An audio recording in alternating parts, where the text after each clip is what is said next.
For as the sufferings of Christ abound in us, so our consolation also abounds through Christ. 2 Corinthians 1:5. God has a scale on which he compensates your suffering with comfort. When your trial is light, a small amount of comfort is sufficient. When your trial is heavy, his comfort increases as needed.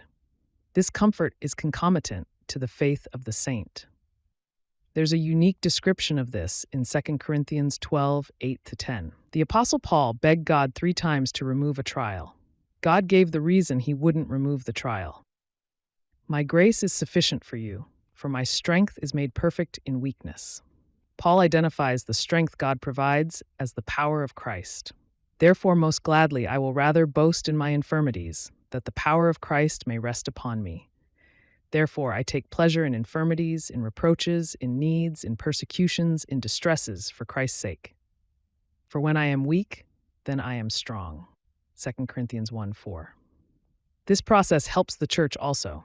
Paul says God comforts us in all our tribulation, that we may be able to comfort those who are in any trouble with the comfort with which we ourselves are comforted by God.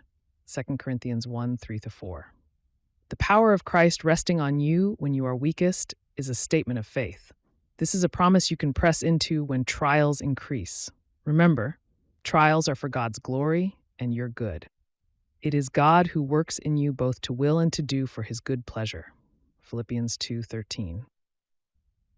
We know that all things work together for good to those who love God, to those who are the called according to his purpose.